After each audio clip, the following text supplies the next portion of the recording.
Hi, and welcome back to Drama and Theatre Grade 9. This is the 7th episode, and we are discussing the topic about investigating and rehearsing. So what we want to understand is, why do I use the word investigate here? You know, both in my language, Swedish, and in French, you use répétition, or repetition. And that's not at all what it is about. You are not repeating over and over again. You are not like following a track or a trail like Metro Express. It's about investigating. So there might be a better way to express it than calling it rehearsing, actually. So what we are doing is investigating.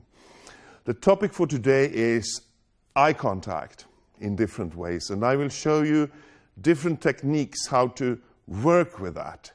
So the first thing you have in front of you is maybe a manuscript. And most of us want to be so good reading the manuscript so that we are not thinking so much about having contact with the rest of the group. So I will show you a way to do this, and at the same time, when you are building up the contact with the other actors, you also start to use your memory.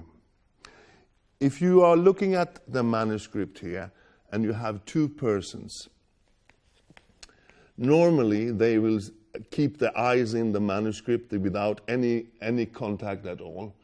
So what I want to show you is the technique now. Here you have a boy and a girl, for instance, and they read from the manuscript. First they look at each other, and the first one looks in the manuscript, remembers the line, and say the line in the eye of the other character, the other person. So, for instance, it can look like this. Are you alone? Yes, Mom is in the kitchen. Where is your husband? He's in a meeting. Sit, Frederick, keep me company. So, you get the idea? You have to look the other person in the eye while you are saying the line. At the same time, you start to work with your memory. Because when you don't activate your memory, you will get used to only having contact with the manuscript instead of the co-actor. So this is very important. Two purposes: to create and get used to having directions on stage. And the second purpose is to start to memorize the lines. This way, everything will go much faster. Now, the second technique, and it's also about investigating. First, if you look around how people are communicating when they are having a dialogue, you will notice that the one who is active doesn't look the other person in the eyes. The one who is talking will usually describe things and not having contact, while the one who is listening actually is the one having contact with the other person. So just to get an idea of how to investigate this, you can work with opposites. In this case, when you are doing a run-through, that means you are going through the whole play, you can start by saying, now we will do it without any eye contact at all. So no eye contact whatsoever. You have to find other directions. Of course, not in the manuscript, but you have to find a way to investigate this, because every time you look at someone, you make something look important. If you don't look, then you make it less important. So first you start to exaggerate by not having any eye contact.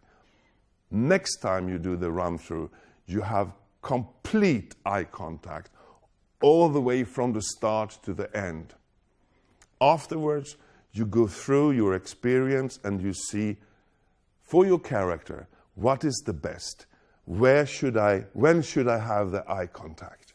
And where should I not have the eye contact? So that is a second rehearsing technique I want to show you. Now to the third one. And it's also related to your observation. If you have seen how people in reality communicate, they give each other focus sometimes. So what I mean with that is they are using the eyes to give focus. Someone is talking, acting, explaining something, and then giving the focus to the other one to respond.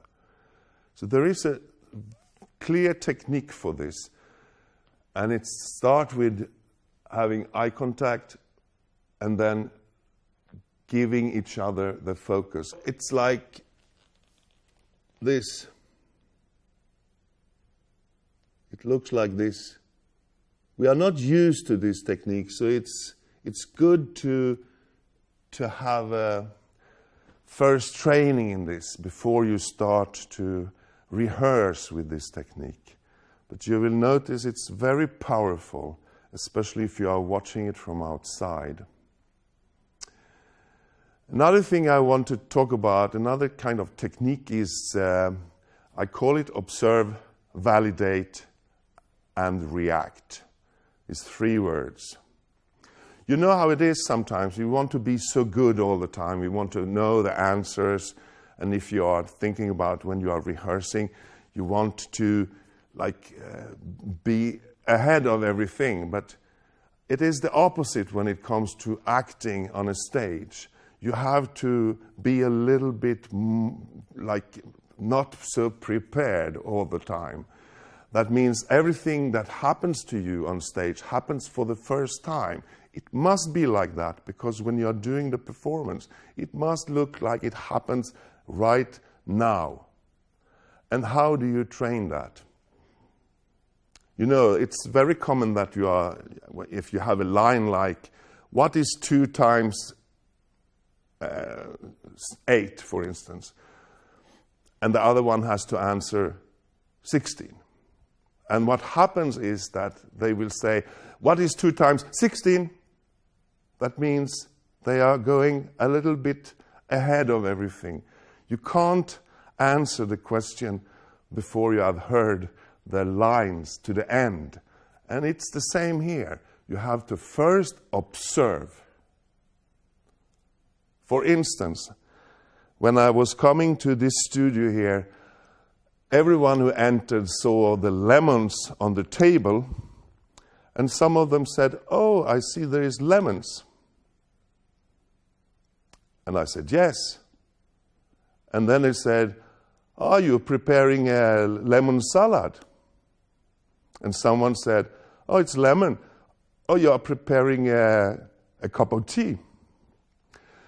So there is different ways to react. What they did, all of them, they were observing first, and then they were validating, and then after that they reacted by saying lemon, salad, or tea. So that is the same. You have to act. So you have to slow down your process on stage by training you to first observe, then to validate. And after that, you are reacting.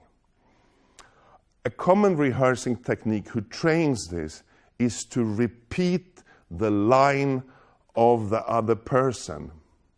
So, in this dialogue we heard before, it will be like, "Are you alone?" And she will answer to herself, "Are you alone?" "Yes, Mom is in the kitchen." "Yes, Mom is in the kitchen." "Where is your husband?" "Where is my husband?" "He's in a meeting." "He's in a meeting." And so on. So you train yourself to slow down the process and you start to observe and listen to everything. And that's what we are doing. We are slowing down the process during the investigation so that we have time to react. You know, the same when you smell something, you are using your senses, you smell there is some smoke, and what can be the meaning of this smoke? Oh, it's a fire, and then you react. It's the same thing on stage. You have to not be ahead of everything. Yes. Finally, I want to encourage you to look around, to observe how other people are acting, how they are using the eye contact. And if you know the character you will play, I want you to start to focus on what kind of character, if this is a sister, how can I tell what is a sister from the reality, the surrounding, and can I pick some ideas from there to create this characterization of a sister? Or if you have different occupation as well, you can study how they are acting, how the body and the voice and even the eye contact, how it is. So this is the end of episode 7, eye contact. Episode 8, we will start to look at the main topic of, it's called by heart. That means you have already left the manuscript from your hands and now you can act using your whole body. So you remember the lines. Hopefully with the technique I showed you in the beginning here. Thank you for watching.